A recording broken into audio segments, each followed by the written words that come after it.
Oke, selamat malam semuanya. Sebelum kita mulai, Anda bisa bagikan link ini untuk seluruhan teman-teman sahabat yang tentunya saat ini kita mendapat kabar duka ya. Saya sangat sedih sekali dengan apa yang terjadi di awal tahun 2021. Kita tahu bahwa salah satu airline kesayangan kita hari ini mendapatkan kabar yang kurang baik, yang memang sangat tidak baik sekali ya. Dan kita berharap kalau memang ada korban yang bisa ditemukan selamat, kita doakan. Tetapi kalau memang harus menerima kenyataan bahwa korban tuan dari penumpang, izinkan saya berdoa untuk seluruh eh, korban, ya, penumpang, kru, yang kebetulan co-pilotnya adalah teman saya.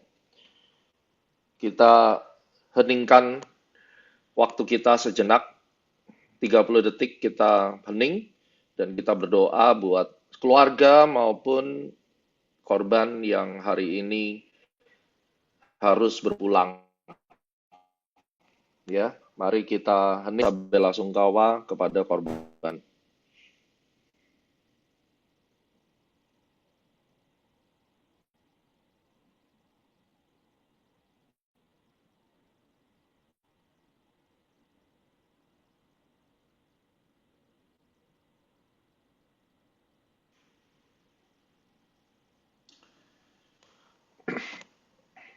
Oke, saudara-saudaraku, hari ini konten spesial kita akan membahas tentang analisis dari kejadian Sriwijaya, dan ini adalah konten yang bukan official daripada regulator, yakni National Transportation Safety Board kalau di Amerika.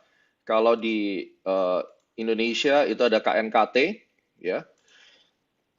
Ini adalah early analysis untuk semua sahabat-sahabatku, bisa di-sharingkan ke teman-teman yang lain agar Anda semua bisa terhindar dari spekulasi-spekulasi, karena banyak sekali kemungkinan kalau seperti ini nih muncul spekulasi yang berada di luaran ya, bahwa pilotnya nggak becus lah, pesawatnya jelek lah, airline-nya murahan lah, karena cuaca lah, dan ini akhirnya membuat semua orang tidak tenang dan akhirnya misleading.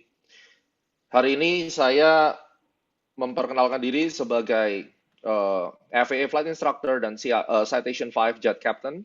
Dan pesawat yang jatuh hari ini adalah 737-500, yang mana kokpitnya mirip sekali, hampir mirip ya. Dikatakan mirip itu artinya secara instrumennya dan bagaimana cara kita beraktivitas di dalamnya itu mirip seperti pesawat yang saya terbangkan, Citation 5 Jet. Ya, dan ini kokpitnya Anda bisa lihat nih mirip, nanti saya akan tunjukkan kokpitnya. Ini merupakan konten untuk edukasi, sehingga follower rich people dari Astronaci Anda tidak terjebak dari orang-orang yang mencoba memberikan analisis tetapi tidak sesuai, atau gosip atau rumor. Ya, diharapkan melalui konten ini bisa menjadi edukasi buat kita semua. Ya, ini sudah 900 orang, bisa disebarkan agar yang lainnya bisa lihat. Saya berikan waktu 1 menit untuk semuanya bisa saling sharing. Dan final check, mudah-mudahan suara saya kali ini tidak jelek lagi.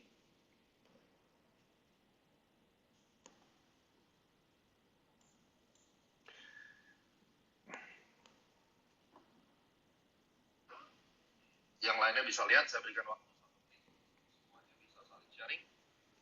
Dan final check, mudah-mudahan suara saya kali ini tidak jelek lagi.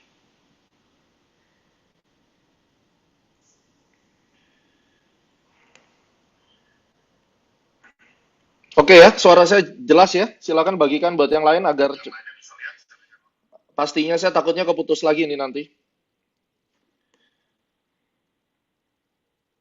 Oke, good. Mudah-mudahan Tuhan kasih kesempatan untuk saya bisa sharing dan tanpa ada putus lagi. Baik, langsung kita mulai straight to the point, dan kalau ada hal-hal yang Anda belum paham nantinya bisa kalian googling. Disclaimer dari saya. This early analysis is not NTSB or KNKT official investigation report. Audience should not use this content as main reference to determine the accident factors. This video is prepared for education purposes only, which can give a better explanation about how the flight SJ182 is normally conducted from Jakarta to Pontianak. We will use previous NTSB accident study as a reference to find similarity factor of the case. Yang terakhir, we strongly suggest all audiences to refer to the final investigation report published by NTSB or KNKT di kemudian hari. May the soul rest in peace. Ini disclaimer-nya. Oke, langsung coverage dari video ini akan ngebahas tentang The Pave. The Pave ini selalu menjadi referensi untuk risk management, baik itu pilot apapun, airline maupun leisure, private jet, apapun itu, ya. Selalu menggunakan the PAVE, yakni adalah Pilot Aircraft Environment External Pressure. Ini yang akan kita lihat nanti. Kemudian kita akan lihat departure segment secara normal. Jadi normalnya ini pesawat sebenarnya mau kemana sih, gitu. Lewatnya mana sih, ya. Terus another departure segment, potential anomaly sama deviation. Kita mau coba cek, kelihatan nggak sih sebenarnya ada deviate. Karena yang namanya crash tuh banyak kejadian. Kayak contohnya Malaysia Airlines yang hilang sampai sekarang belum ketemu, itu siapapun nggak bisa ketemu. Ada yang bilang konspirasi dan semuanya, ya. Jadi sangat banyak yang akan menjadi faktornya. Flight profile itu akan kita lihat berdasarkan ADS-B, flight radar. Jadi data daripada flight radar, ya. Terus kemudian flight analysis-nya kita akan lihat. Ini ada reminder, ya. Loss of aircraft control, kehilangan kontrol daripada si pilot itu tidak bisa mengontrol pesawat, itu adalah the top 3 ya, faktor fatal accident dari waktu ke waktu, dan itu selalu terjadi over and over and over again, dari pesawat kecil sampai pesawat jumbo jet, air transport airplanes, itu selalu terjadi seperti itu. Oke? Jadi loss of aircraft control, itu sering kali terjadi. Dan loss of aircraft control itu terjadi karena human factor, weather, system malfunction, dan ada beberapa faktor yang lainnya. Ya, tapi yang jelas most of the time human factor ini membawa faktor yang paling besar. Itu penelitian dan pengalaman saya selama ini dari apapun saya pelajari tentang risk management dari aviation, itu yang terjadi. Dan di Indonesia kita ada incredible examples tentang loss of aircraft control yang sudah pernah terjadi. Ya, Anda bisa lihat ada Adam Air KI574 yang jatuh di perairan Majene, di mana itu bisa kita lihat sebagai human factor. Ya. Terus kemudian AirAsia QZ 8501 itu juga human factor. Ya. Terus kemudian kita lihat Lion Air JT610 itu system malfunction karena yang terakhir 737 MAX, ya. Jadi ini kita sudah punya satu reference di mana sistem malfunction, human factor sudah pernah terjadi di Indonesia. Kita tahu hal ini, dan ini akan menjadi sebuah pengingat. Mungkin yang nonton adalah aviation lover, ada yang pilot. Saya mengingatkan bahwa tidak ada manusia yang bisa lepas dari kesalahan. Oleh karena itu kita harapkan aware, karena setiap kali problems yang muncul, kalau Anda terkena yang namanya loss of aircraft control, itu berat untuk recovery-nya. Dan reason daripada semua accident itu kita menggunakan model Swiss cheese, di mana yang namanya kecelakaan atau accident dalam apapun itu dimulai dari hazard atau bahaya yang bisa kesambung dari lubang-lubang nih loh, seperti keju itu, tersusun rapi, lapis demi lapis dari kesalahan kecil menjadi besar, menjadi besar, menjadi besar, dan semuanya itu muncul di dalam satu momen. Dan kayaknya satu lubang itu tanpa resisten sampai akhirnya menjadi accident. Ini yang masuk di dalam risk management. Jadi kita harus tahu bahwa Anda tidak bisa mengatakan, oh kecelakaan ini karena pilotnya salah, oh kecelakaan ini karena airline-nya murah. Itu nggak boleh. Kenapa? Karena yang namanya resiko dalam sebuah accident itu dimulai dari yang terkecil, dan semuanya itu dalam satu lubang seperti keju ini, disate begini, sampai dari masalah yang paling kecil sampai accident terjadi. Ya, some holes due to the active failures, ini yang dikatakan dengan something shit happen in our life, dan ini yang kita harus hindari. Jadi jangan pernah, penontonku, Ya, rich people, subscriberku, jangan pernah kalian berpikir bahwa setiap kecelakaan itu cuma karena satu faktor. Ya, itu tidak boleh Anda pikirkan seperti itu dan jangan terlalu buru-buru menyatakan bahwa oh ini karena ini, oh ini karena itu. No, ya, kita tunggu sampai hasil daripada KNKT atau NTSB. Perlu diingat kejadian ini tuh membuat orang akhirnya takut naik pesawat. Kejadian ini terjadi waktu saya tadi dari Denpasar ke Jakarta balik, ya semua akhirnya satu pesawat pada bingung, aduh bahaya nih naik pesawat. Ingat ya, sumber daripada ICAO, International Civil Aviation Organization, terlihat dari tahun 2008 sampai 2020 itu nggak ada accident. Sorry, tahun 2020 itu nol accident dan itu grafiknya dari tahun 2008 sampai sekarang itu benar-benar menurun terus. Artinya keselamatan penerbangan itu dijaga terus dan data statistik dari Injury Facts nsc.org ya itu menyatakan bahwa major airline schedule service itu berarti airline ya fatal accident rate itu cuma 0,005 per 100.000 flight di tahun 2018. Jadi itu kecil banget. Jangan takut naik pesawat karena pesawat itu aman. Oke? Jangan hanya karena satu ini lalu Anda dihasut dikatakan bahwa naik pesawat itu berbahaya karena data statistik sudah ada rate-nya seperti ini. Lebih bahaya Anda naik sepeda ya, lagi goes tiba-tiba ditabrak mobil itu lebih sering terjadi. Nah, langsung kita maksud kepada pilot. Saya himbau ya buat teman-teman yang tidak bisa mengikuti, nggak usah silakan leave channel ini, Agung Rahmawan ya. Maksudnya apa to the point? Kalau tidak tahu maksudnya, Anda bukan pengikut Astronaci, you are not smart, just go away. I don't need you here, remember. Ya, jangan cari masalah di sini. Saya ingatin. Oke, now kita bicara tentang pilot terlebih dahulu. Yang pasti Anda tanyakan, seringkali orang akan tanya, Anda akan dengar di grup-grup, pilotnya bisa nggak sih terbang? Pilotnya tuh punya pengalaman nggak sih? Ya, selalu ini yang jadi tanyain. Setiap kali kecelakaan ini terjadi. Kedua, pilotnya tuh punya jam terbang berapa gitu. Selalu kayak begitu. Terus ketiga, Anda harus tahu bahwa di dalam airline, baik itu di Indonesia maupun di Amerika, airline itu diatur melalui regulasi Part 121, ya. Dan di situ diatur bahwa setiap pilot in command atau captain daripada airlines itu ada yang namanya proficiency training. Sehingga ini akan menjawab kepada Anda apa sebenarnya yang terjadi kalau seandainya ada kecelakaan itu jangan langsung Anda judging pilotnya tidak qualified, itu ngawur, ya. Dan ini semua harus kita lihat seperti keju tadi. Apakah ada possible human error?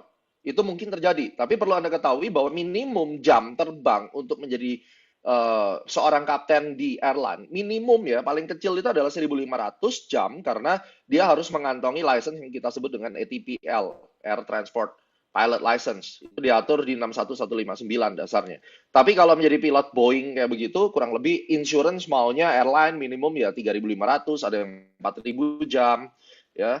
Ini untuk airline, ya. Itu yang Anda harus tahu. Ada yang tanya, Captain Gema terbangin pesawat apa? Saya terbangin 25 pesawat plus satu Citation Jet Pilot. Ya, saya udah terbangin keliling dunia dari Johor Bahru, bawa pesawat kecil sampai ke Australia. Jadi I know exactly what is risk management dan saya mau sharingkan kepada Anda.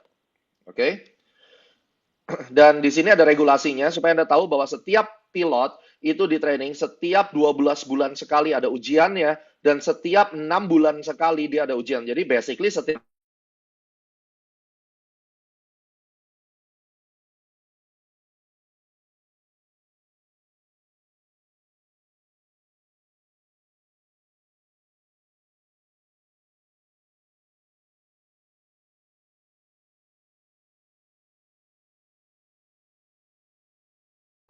ya, setiap 6 bulan dan tambah 6 bulan lagi itu mereka selalu mendapatkan training baik itu di negara manapun karena itu diatur melalui undang-undang penerbangan yang seragam semuanya. Ini hukumnya 121 441 ini adalah FAR Federal Aviation Regulation. Oke. Okay? Pertanyaan untuk pesawat. Sering kali orang tanya begini, aduh pesawatnya jatuh. Ini pesawatnya bagus nggak sih kondisinya, maintenance-nya bener nggak sih? Ya, oke, mudah-mudahan suaranya udah bagus sekarang.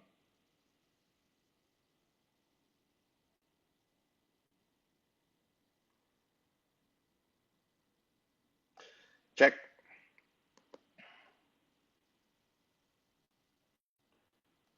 Suara saya bagus, aman?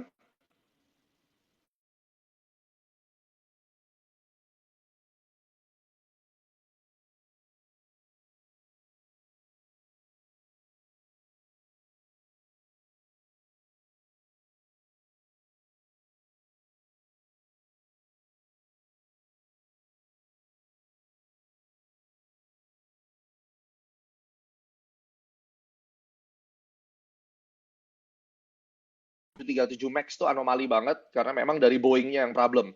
Nah, kalau dalam kasus kayak begini, secara maintenance tidak semudah itu kalau di airline itu dengan saya tahu Sriwijaya ya, dan kakak angkat saya pun menjadi kapten di Sriwijaya, saya tahu persis airline ini maintenance-nya bagus.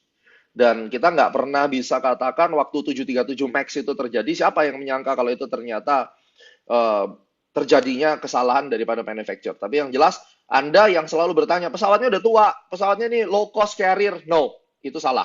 Jangan punya pemikiran seperti itu, karena pesawat yang hari ini Anda terbangkan, Anda dijual tiketnya, dan Anda naikin, itu sudah harusnya dalam kondisi maintenance yang benar. Kalau memang ditemukan ada pelanggaran, biarlah nanti hukum yang akan uh, menjawabnya. Dan ini sedikit tentang 737-500, ini merupakan baby Boeing, ya.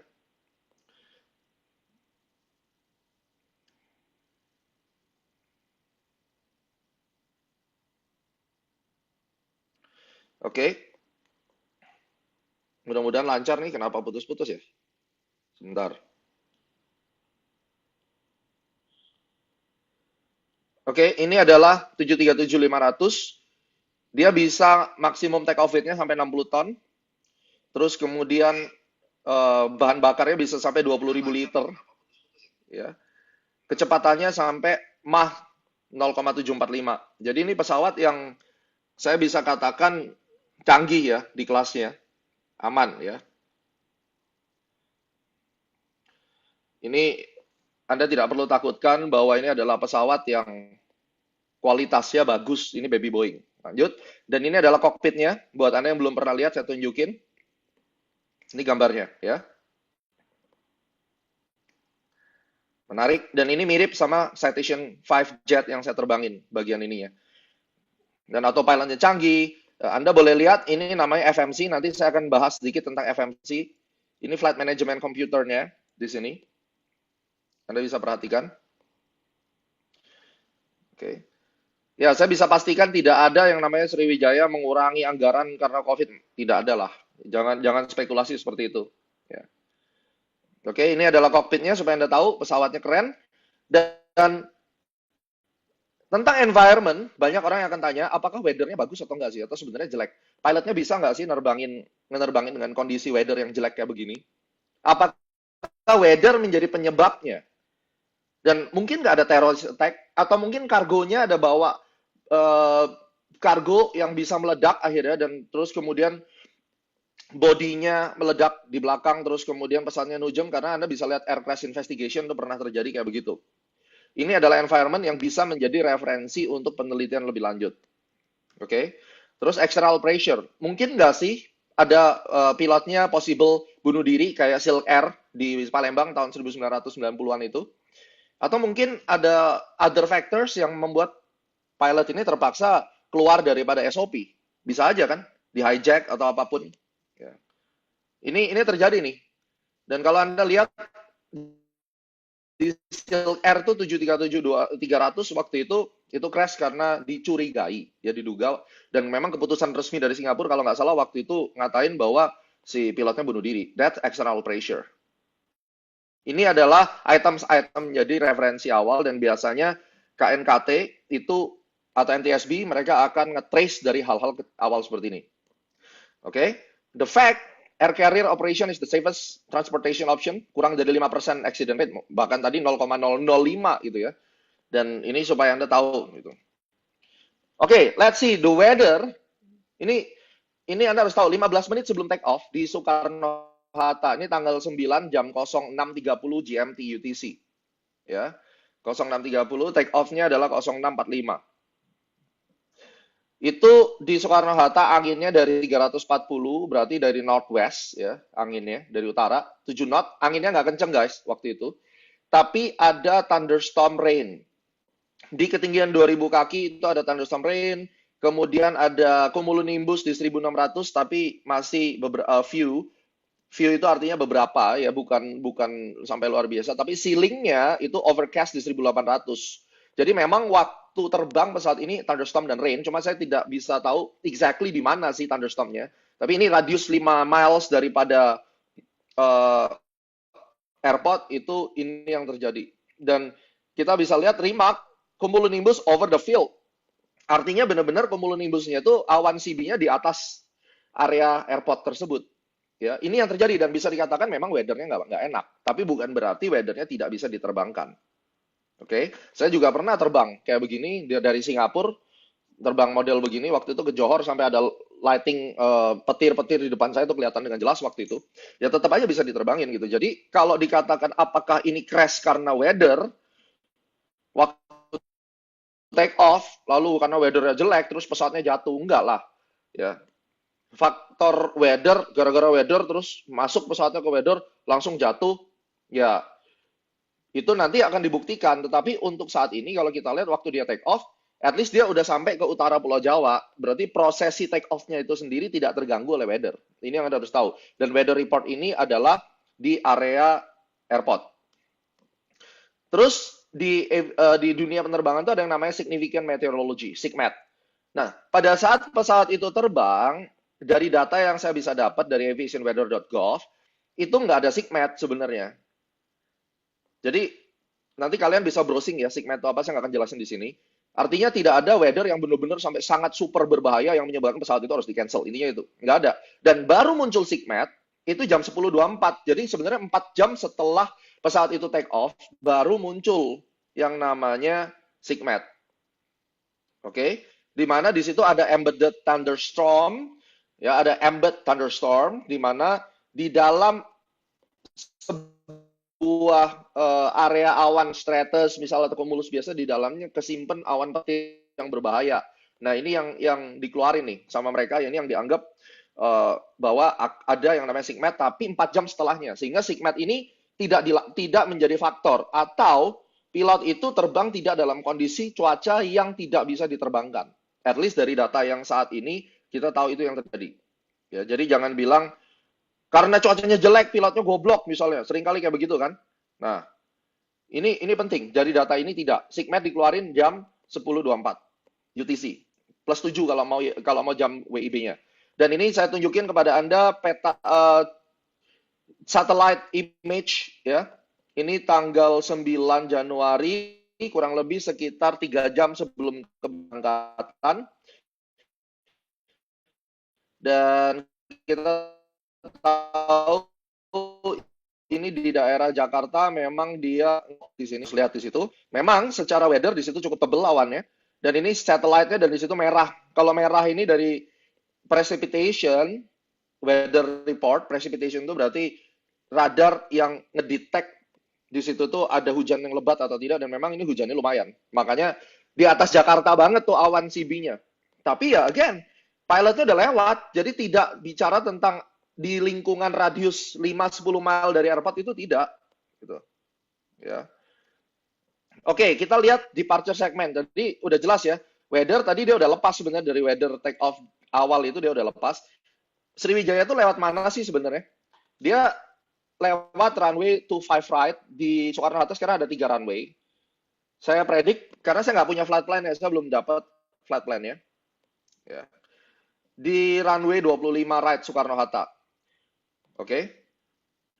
Saya assume rute ke Pontianak itu akan mengikuti standar instrument departure ABA 1 departure, di mana rutenya sudah jelas. Ini rute yang akan dia lewati.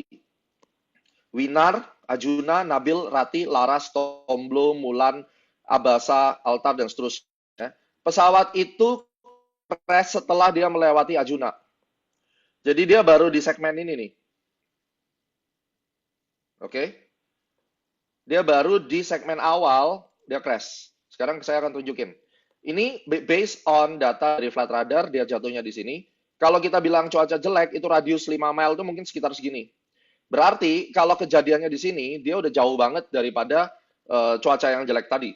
Ya, ini udah nggak relevan kalau dikatakan cuaca jelek terus kemudian dia crash kayak begitu karena cuacanya habis take off, itu beda banget. Ini jaraknya lumayan loh guys, ya. Jadi bukan bukan bicara dengan faktor cuaca yang ada di airport itu. Oke, ada yang bilang umur pesawat 26 tahun. Pesawat yang saya terbangin umurnya udah 40 tahun, ya. Jadi nggak ada urusannya sama turun mesin segala macam. Ini bukan mobil, bukan bajai. Makanya tadi di awal saya udah jelasin tentang pesawat tuh. Nah, ini saya keluarin ya, SID-nya. Setiap pilot itu mau terbang, dia akan baca ini. Kalian kan nggak mungkin nggak pernah lihat, ya. Anda perhatikan di sini. Ini yang disebut dengan standard instrument departure. Dia harus melalui jalur ini untuk ke Pontianak. Ini nanti yang kalau benar prediksi saya dia menerbangkan itu, karena sekali lagi saya nggak pegang flight plan, kemungkinan dia akan menuju ke sini awalnya. Jadi habis take off, nih lihat dia ke sini, Ajuna, Nabil maunya ke sini nih. Tapi dia crash di area sini. Nah, dari sini Anda kelihatan ya, rutenya ini dari sini terus dilanjutin nanti ke Pontianak. Gitu. Oke, nanti saya ceritain tentang black box itu apa, ya. Ini rutenya. Kalau tadi gambarnya saya tempel ke chart, chart tadi saya gambarin tempelin ke peta, ini yang terjadi rutenya di sini yang akan dia lewati. Oke? Kelihatan ya yang hijau-hijau ya. Dan perintah terbangnya ini Abasa ya. Kurang lebih kayak beginilah. Setelah dia take off, dia headingnya 247 dan ketika dia mencapai 1000 kaki, oke? Turn right to Winar, to Ajuna, to Nabil, to Rati, to Laras, to Tombo, Mulan, dan Abasa. Jadi perintahnya sudah jelas seperti gambar yang tadi saya kasih lihat. Ini rute yang dipakai oleh pilotnya, besar kemungkinan seperti itu. Kalaupun tidak, selisihnya dikit lah. Ya. Karena apa yang dia lakukan, petanya lihat, sama kan kurang lebih gambarnya. Oke, gambarnya kayak begini nih. Nah, rutenya saya putar lagi. Setelah take off, belok ke kanan. Ini rute yang seharusnya, ya. Dan kenyataannya memang dia ngikutin. Cuma masalahnya, Anda bisa lihat. Nah, ini rutenya ya. Setelah 1000 kaki dia harus belok kanan ke Winar, Ajuna, dan harus itu belok kiri. Cuma kenyataannya dia nggak belok kiri nih. Di sana dia ke atas. Ini yang jadi pertanyaan, apakah diberikan instruksi ATC seperti itu? Misalnya karena di sini ada weather, ada awan misalnya, dia deviate dulu ke sana, itu bisa terjadi. Oke, sekarang kita lihat lebih jelas guys, perhatikan ini, yang harusnya dia ke kanan, dia terus ke atas. Ya, dia lanjut nih ke atas nih, ke Ajuna nih. Yang harusnya setelah nyampe Winar, setelah nyampe Ajuna dia belok kanan ke Nabil, ke heading 081, ke heading 081, 81, atau ke timur lah, gampangnya gitu, sepanjang 19,4 miles ke sana. Tapi dia enggak, dia naik ke atas. Dan kalau Anda lihat di sini, altitude-nya untuk menerbangkan ini, perhatikan ya, kata-kata saya ya, untuk menerbangkan rute ini, semua itu sudah diprogram di FMC. Tadi saya sudah bilang tentang FMC. Semua sudah diprogram sebelum take off di sini. Nih ya, lihat. Setelah dia take off, biasanya 500 feet atau mungkin 1000 feet, si pilot akan bilang LNAV, ini LNAV tombolnya, lalu dia akan bilang VNAV. Oke? Setelah dia pencet ini, sebelum take off dia aktifkan tombol ini yang disebut dengan flight director, dia akan muncul di sini seperti tanda tambah, dan si pilot itu hanya akan ngikutin tanda tambah ini. Ini standar procedures-nya. Pesawat saya, pesawat Sriwijaya udah pasti begitu. Itu SOP-nya. Dan setelah itu biasanya dikasih autopilot. Ini autopilotnya guys, ini tuas autopilotnya di-on-kan, jebret. Jadi setelah dia take off biasanya 500 feet atau 1000 feet tergantung airline-nya. LNAV, VNAV. Nah, LNAV itu tadi, begitu dia aktifkan LNAV, semua diprogram di komputer ini, pesawatnya tinggal ngikutin. Apa yang diikutin sama pesawatnya, ya, itu ada di sini. Ini yang akan diikuti sama si pesawat. Nih, setelah dia take off 1000 feet, dia akan otomatis ngikutin ke Winar, ke Ajuna, ya. Nah, pertanyaannya adalah, bisa jadi ketika dia mencapai Ajuna, ya, ini ada weather. Lalu dia terusin, request untuk menghindari, yang seharusnya dia belok. Itu yang terjadi, ya. Dan, anehnya, harusnya di Nabil itu 8.000, harusnya di Ratih itu 10.000, dan itu sudah by database, sudah diinstal di komputernya, harus seperti itu. Tetapi kita lihat pesawat itu even belum kenabil tapi ketinggiannya udah sampai 10.900. Oke? Ini yang kalian harus tahu. Kenapa dia begitu cepat ke atas yang seharusnya nyampe ke Nabil itu 8.000, belum 10.000. Nyampe Rati baru 10.000. Oke? Ini yang Anda harus tahu. Kemungkinan besar karena ada weather dan dia minta untuk cepat ke atas. Itu bisa jadi di sana. Alright? Pertanyaannya adalah why? Ini nanti yang akan dibuktikan oleh NTSB. Apakah dia sudah mengikuti path-nya, ya, ataukah ada deviation karena weather, ya. Nah, kita masuk ke analisis. Ini mengerikan. Siapin, Anda lihat baik-baik di sini. Kalau ada yang nanya, saya pilot atau bukan, kenapa, apakah saya pilot? Saya flight instructor FAA, dan saya adalah Citation 5 Jet Captain. Semoga itu cukup menjelaskan. Oke? Dan saya punya rekor 4 muri. Rekor pilot saya ada 4 rekor muri. Oke? Perhatikan. Ada kejanggalan di sini. Pada ketinggian 5.400 kaki, jam 07.40.20. Kecepatan pesawat itu 115 knot. Di kecepatan ini, Boeing 737 udah stall ini. Harusnya, theoretically, ini udah stall. Jadi ini adalah moment of truth, pesawat ini stall di jam 07.40.20 by flight radar di ketinggian 5.400 kaki. Next. Saya puterin semua satu demi satu, perhatikan. Pesawat ini terjun nyungsep vertikal begini, 30.000 feet per menit. Padahal pesawat itu ketinggiannya 10.000 kaki. Berarti kira-kira kejadian ini nggak nyampe semenit. Selesai. Possible entering flat spin to the left. Jadi ada kemungkinan pesawat ini terbang, ya, terus kemudian dia miringnya ke kiri, muter. Datanya saya sudah siapin. Perhatikan. Vertical speed minus 30.720. Dan Anda perhatikan squawk-nya 3327. Kalau dibajak, ini squawk-nya akan 7500. Artinya, saat ini kita tahu bahwa sebelum kejadian crash itu nggak ada teroris. Karena biasanya kan kalau Anda lihat di film-film kan, dipukul-pukul pintunya, lalu pilotnya mungkin kasih 7500, lalu ditembak atau apa, dan seterusnya lah ya. Tapi yang jelas di sini, Anda perhatikan, squawk-nya masih 3377, jadi tidak ada yang terlihat bahwa di sini ada pembajakan. Oke? Ini satu demi satu. Ketinggiannya yang paling tinggi itu adalah 10.900 kaki. Ini yang paling tinggi. Pada saat itu, heading-nya yang perlu Anda lihat itu adalah heading, altitude. Itu penting sama VSI. Ini masih climbing. Climbing-nya cukup bagus. Cuma 500 feet per minute. Oke? Anda boleh perhatikan di situ. Ada yang bilang nunggu KNKT. Ya, nunggu KNKT lama. Dan ini early analysis. Semuanya bisa menganalisa. Tujuannya adalah supaya orang-orang tolol dan idiot itu tidak sembarangan kasih komen. Makanya lu juga dengerin.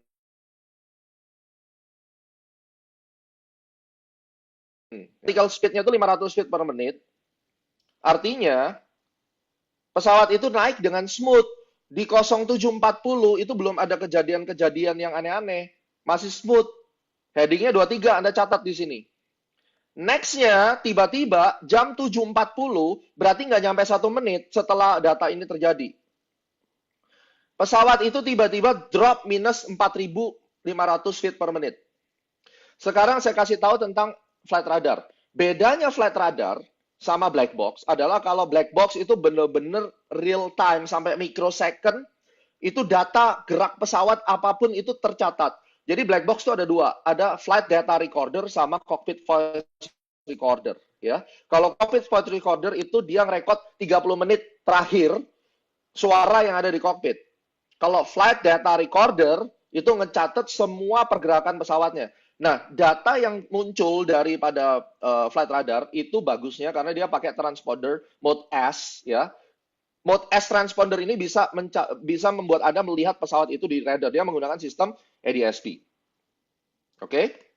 ADS-B nanti Anda cari sendiri.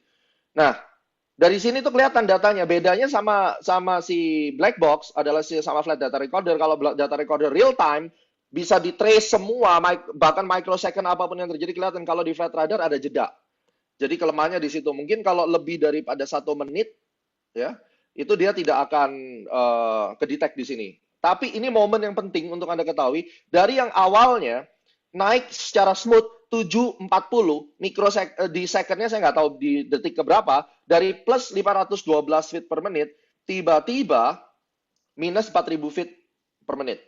Dan yang perlu Anda perhatikan, tracknya mulai miring ke kiri, guys. Lihat, tracknya dari heading 2, ini kalau mata angin ya. Dia awalnya mungkin hadapnya ke sini deh, gitu gambarnya. Dia mulai belok ke kiri nih pesawat. Ini kelihatan. Ya, udah mulai kelihatan nih. Perhatikan, tracknya jadi 6 derajat. Berarti headingnya pesawat ini udah miring ke kiri. Oke?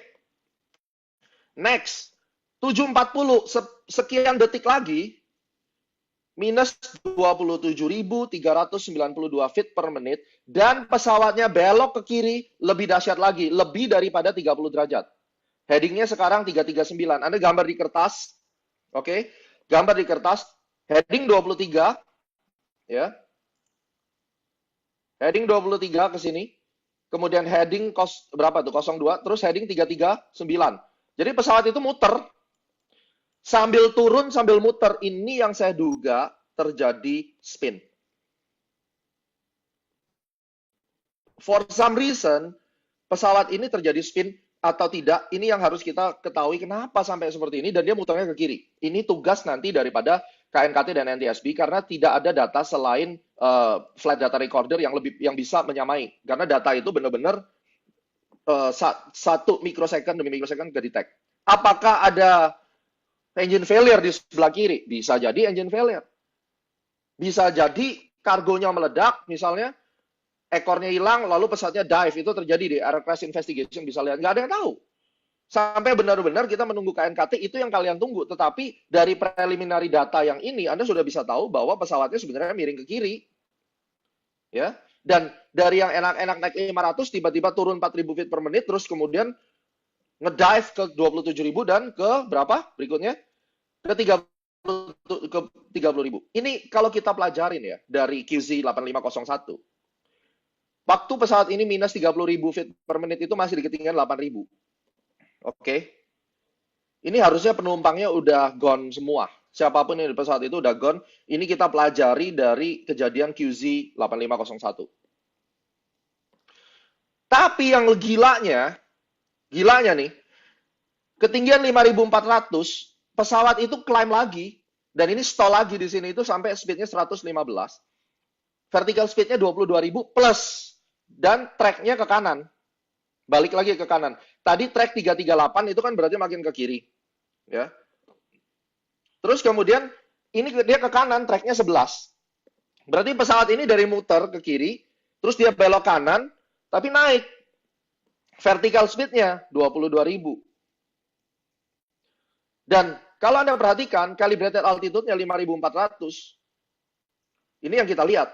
Anehnya, altitude-nya tetap jatuh, jadi either ada yang membuat pesawat itu naik, dia tarik, naik ya, misalnya, atau ya dengan spin itu pesawatnya muter. Tapi kalau lihat dengan seperti ini, data terakhirnya ini, ya habis itu dia dive dan ke bawah, kemungkinan pada saat ini pesawatnya menghadap ke atas lalu hancur. Jadi ini bukan karena manusia, tapi ini karena posisi ke atasnya ke atas. Ya. Ini yang perlu kalian perhatikan. Yang paling mengerikan adalah setelah dia turun dive, oke, ini 22.900 feet. Ini tidak terjadi di 8501 kayaknya. Di 8501 saya tidak melihat kejadian setelah dia dive ke bawah lalu dia ada naik lagi ke atas. Ini kemungkinan pesawat mungkin udah kebelah jadi dua, who knows ya. Kita nggak tahu. Tiba-tiba dia udah up, speednya 115 dan gone. $1 million questions. Kenapa 737-500 ini stall spin ya? Asumsinya seperti itu, lalu minus 30.000 feet per minute. Dan kenapa why on earth setelah 10.900 dia tiba-tiba lagi enak-enak naik, drop sampai 4.500. Dan kenapa dia climbing back 22.000 per menit before final moment. Dan everything happened just in 1 minute, guys. Sekarang gua kasih tahu, ya. Mesin mati. Saya pernah mati mesin. Kalian bisa ke YouTube ya. Kalian cari YouTube-nya 14 Day Pilot ya. Saya dapat engine failure itu pernah ya di sini.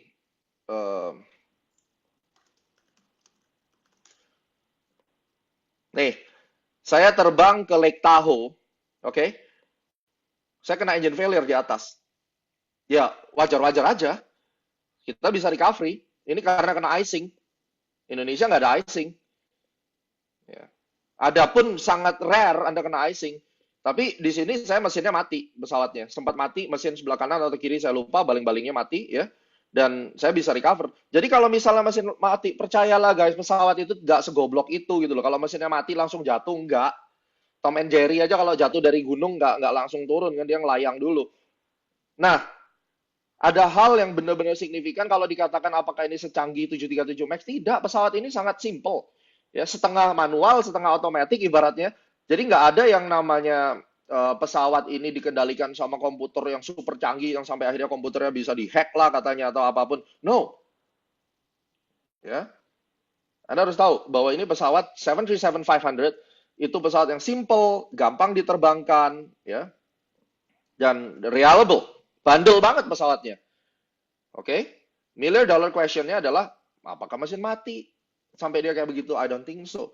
Something happened really really serious di momen 740 ini. Momen yang sangat serius dari yang awalnya climb tiba-tiba dive. Ya. Jadi kalian harus tahu ini yang nanti akan dibahas oleh NTSB di sini, tetapi setidaknya dengan gambaran data yang bisa kita ambil dan kita rangkai, kita susun, itu bisa menjadi sebuah acuan, dan saya sudah masukkan ini di Excel. Kalian bisa lihat di Excel sheet-nya. Oke. Ini adalah momen terakhir, guys. Dari sini tuh saya mau lihat heading dia. Ya. Anda perhatikan ini headingnya mulai problem di sini. Ini saya masukin ke Excel datanya. Oke. Ini dari heading 23 ke 6, ini berarti menurun ya. Ini ke kiri. Jadi ada tendensi pesawat ini mulai belok ke kiri itu sebenarnya dari mana sih gitu? Dari sini. Ini pesawat udah mulai ada tendensi banking ke kiri. Dari kalau dengan gini kan datanya kan kelihatan nih. Ya. 47, 46, 46, 43, 42.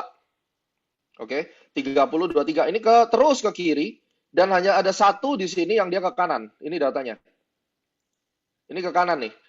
Ini yang tadi ke kanan, yang di ketinggian 4.500 kaki, 5.400, yang dia langsung naik ke 22.000 vertical speed-nya. Terus kemudian langsung super stall di sini ya sampai 115. Dan gone, selesai. Dari sini ada kelihatan pesawatnya ke kiri, altitude paling tinggi adalah 10.900. Oke. Terlihat jelas ya di sini. Terus kemudian ada yang bilang ini hanya menurut perhitungan dan logikanya. Ini bukan logika, bukan menurut perhitungan. Ini adalah angka. Dan saya bukan Captain Saham 707 ya. I'm the real captain, I'm the real pilot. Kalau orang lain Captain Saham atau apa ya, dia bukan pilot yang pakai baju pilot. Itu harus dicatat, jangan asal bicara ya. Oke. Dari sini kelihatan ya, ini data ya. Bukan asumsi, ini data, guys. Jadi benar-benar perhatikan. Data itu kalau kita sudah convert data raw-nya, kita masukin ke Excel, itu akan kelihatan tendensinya. Ini mulai miring ke kiri itu dari ketinggian 10.650, dia udah ke drift ke kiri. Dari 10.650 sampai 10.900, dia udah ke drift ini berapa derajat? 17 ya. Kita kurangin aja, 47 kita kurangin 30. 17 derajat. Oh, harusnya sampai sini nih. Terus kemudian 47 kita kurangin 23, itu 24 derajat terus. Ya. Kenapa? Karena harusnya dia ke heading 47. Gitu. Tapi dia ngedrift, bisa jadi belok. Nah, tapi di sini fatality-nya di sini nih. Oke. Yang paling divergence ya ini. Dari ke kiri, tiba-tiba ke kanan. Ini udah pasti muter dong. Ya. Kalau kita gambarin ke kiri, terus kemudian ke kanan, ya udah pasti itu muter. Gitu. Oke. Alright guys, jadi Anda bisa lihat early analysis-nya berdasarkan data yang kita dapat. Apa yang terjadi di atas sebagai rangkuman, Anda jangan menyalahkan pilotnya nggak qualified. We never know apa yang terjadi di kokpit sampai nanti flight data recordernya dapat. Pesawatnya rusak atau tidak, you never know. Tapi yang kita tahu, behavior daripada pesawatnya itu kedetek secara langsung ada di sini. Dan saya bisa gambarkan altitude tertinggi 10.900, kemudian pesawatnya miring ke kiri. Ya, dia tiba-tiba yang lagi naik 500 feet per menit, tiba-tiba drop 4.000 feet per menit, 4.500 feet per menit, lalu miring ke kiri, 27.000 feet ke bawah, 30.000 feet ke bawah, naik lagi, sempat naik lagi gila ya, 22.000 feet ya di sini, terus kemudian dia crash. Oke? Jadi kalau dikatakan apakah pesawat ini stall, data mengatakan ada speed yang tidak seharusnya, which is itu 115 knot, untuk 737 harusnya itu sudah masuk ke stall. Dan biasanya kalau pesawat jet, kalau udah masuk stall, ya most likely akan masuk spin dan flat spin. Untuk recover daripada spin di jet airplane, almost impossible. You will need 30,000 feet untuk recovery daripada flat spin. Almost impossible, apalagi ketinggiannya cuma 10.000. Dan kita bisa katakan 1 minute, ya. Dan ini yang terjadi. Oke? Kita harapkan data ini bisa mencegah orang-orang yang berspekulasi, ditabrak alien lah, dikena petir lah. Kalian bisa lihat data ini dan Anda pahami rutenya, ya. Karena rutenya yang dia lewati, ada orang bilang, oh mungkin pilotnya salah rute. Ini rutenya sudah dimunculkan, rute yang seharusnya, yang paling possible, dan rute yang dia lewati, which is itu sebenarnya udah make sense. Ya. Ini bukan terbang jam 8 pagi, ini terbang jam siang ya. Itu jamnya adalah UTC 07, itu bukan jam WIB, itu harus ditambahin plus 7, itu namanya GMT. Oke guys, thank you. Kalian sudah nonton, semoga kita bisa mendapatkan edukasi dan Anda tahu bahwa penerbangan itu airlines tidak berbahaya. Jadi jangan hanya karena satu lalu Anda menjelek-jelekan Sriwijaya. Our deepest condolences to all crews dan passengers. Kiranya Anda benar-benar nanti bisa mendoakan dan kita bisa sama-sama terus aware dan terus meningkatkan knowledge kita di dalam dunia aviation. Oke, semuanya. Sekali lagi, izinkan saya berdoa untuk semua dan juga untuk Sriwijaya. Tetap semangat. Kami selalu bersama Sriwijaya. Saya Captain Gemma Guyardi, FAA Flight Instructor Citation 5 Jet Captain, mengucapkan turut berduka cita dan diharapkan semua yang terbaik, penghiburan buat keluarga dan semuanya dalam kondisi yang baik dan kita akan move on ke hari yang lebih baik. Tuhan memberkati kita semua.